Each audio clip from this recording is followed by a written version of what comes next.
نحمده ونصلي ونسلم على رسوله الكريم اما بعد فاعوذ بالله من الشيطان الرجيم بسم الله الرحمن الرحيم ألم تعلم أن الله يعلم ما في السماء والأرض إن ذلك في كتاب إن ذلك على الله يسير۔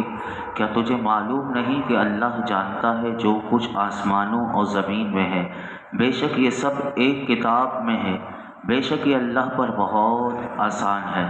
اس آیت کریمہ میں اللہ رب العالمین نے مزید، جیسے کل آپ نے سماعت کیا تھا کہ اپنے دلائل بیان کیے تھے، اب اللہ رب العالمین نے فرمایا کہ اے بندے، کیا تجھے معلوم نہیں کہ آسمانوں زمین میں کوئی چیز بھی اللہ سے پوشیدہ نہیں، وہ ہر چیز کو جانتا ہے۔ اور ان چیزوں میں فرمایا کہ کفار کی باتیں اور ان کے اعمال بھی داخل ہیں، کہ بے شک آسمانوں اور زمین کی ہر چیز، فرما دیا کہ وہ ایک کتاب لوح محفوظ میں لکھی ہوئی ہے، اور فرمایا کہ بے شک ان سب چیزوں کا علم اور تمام موجودات کو لوح محفوظ میں ثبت فرمانا، فرمایا یہ اللہ پر بہت آسان ہے۔ آگے ارشاد فرمایا وَيَعْبُدُونَ مِن دُونِ اللَّهِ مَا لَمْ يُنَزِّلْ بِهِ سُلْطَانًا وَمَا لَيْسَ لَهُم بِهِ عِلْمٌ وَمَا لِلظَّالِمِينَ مِن نَصِيرٍ۔ اور مشرک اللہ کے سوا ان کی عبادت کرتے ہیں جن کی کوئی دلیل اللہ نے نہیں اتاری اور جن کا خود انہیں بھی کچھ علم نہیں، اور ظالموں کا کوئی مددگار نہیں۔ اس آیت میں اللہ رب العالمین نے کافروں کی جہالت کو بیان فرمایا کہ وہ اللہ کی عبادت کرنے کے بجائے بتوں کی عبادت کرتے ہیں۔ فرمایا کہ ان کے پاس اپنے اس فعل کی، یعنی بتوں کی عبادت کرنے کی، فرمایا نہ کوئی نقلی دلیل ہے نہ عقلی دلیل ہے، یعنی کوئی سند ان کے پاس نہیں، اور عقلی دلیل بھی وہ نہیں دے سکتے۔ فرمایا کہ صرف محض جہالت اور گمراہی کی وجہ سے وہ انہیں پوجتے ہیں اور اس کی عبادت کرتے ہیں اور گمراہی میں پڑے ہوئے ہیں۔ فرمایا ایسے بت کی جس کی یہ پوجا کرتے ہیں، فرمایا یہ کسی طرح بھی اس کے مستحق نہیں کہ انہیں پوجا جائے۔ فرمایا یہ پوجنا، یہ عبادت کرنا ان کا یہ شدید ظلم ہے، اور جو شرک کر کے اپنی جان پر ظلم کرتا ہے، فرمایا اس کا کوئی مددگار نہیں کہ جو اسے اللہ کے عذاب سے کل قیامت کے دن بچا سکے، کہ جس کا یہ شرک کرنے کی وجہ سے مستحق ہوئے۔ آگے ارشاد فرمایا وَإِذَا تُتْلَى عَلَيْهِمْ آيَاتُنَا بَيِّنَاتٍ تَعْرِفُ فِي وُجُوهِ الَّذِينَ كَفَرُوا الْمُنكَرَ يَكَادُونَ يَسْطُونَ بِالَّذِينَ يَتْلُونَ عَلَيْهِمْ آيَاتِنَا قُلْ أَفَأُنَبِّئُكُم بِشَرٍّ مِّن ذَلِكُمُ النَّارُ وَعَدَهَا اللَّهُ الَّذِينَ كَفَرُوا وَبِئْسَ الْمَصِيرُ۔ اور جب ان پر ہماری روشن آیتوں کی تلاوت کی جاتی ہے تو تم کافروں کے چہروں پر ناپسندیدگی کے آثار دیکھو گے، قریب ہے کہ انہیں لپٹ جائیں کہ جو ان کے سامنے ہماری آیتیں پڑھتے ہیں۔ تم فرما دو کیا میں تمہیں وہ چیز بتا دوں جو تمہیں اس سے زیادہ ناپسند ہے؟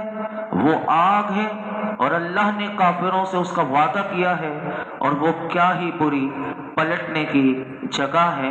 یہاں پر اللہ رب العالمین نے ان کی ایک اور جہالت کو بتایا کہ جب کافروں کے سامنے ہمارا قرآن پڑھا جاتا ہے اور اس کی روشن آیتوں کی تلاوت کی جاتی ہے تو فرمایا قرآن کریم جب سنتے ہیں تو وہ قرآن کہ جو انہیں احکام بتاتا ہے کہ حلال کیا ہے حرام کیا ہے، اس کی پوری تفصیل اسے قرآن بتاتا ہے، تو اللہ نے ان کی حالت کو بتا دیا کہ کافروں کے چہروں سے پتہ چل جاتا ہے کہ انہیں قرآن سن کر کتنی ناپسندیدگی ہوتی ہے، اور فرمایا ان کے چہرے بتا رہے ہوتے ہیں کہ وہ قرآن سے اتنی نفرت، وہ دین سے اتنی نفرت، کہ وہ رسول اللہ کے پیغام سے انہیں اتنی نفرت کہ ان کے غیظ و غضب کی وجہ سے فرمایا ان کا حال یہ ہوتا ہے کہ وہ جھپٹ پڑتے ہیں، یعنی لپٹ جاتے ہیں اس شخص سے کہ جو انہیں قرآن سناتا ہے۔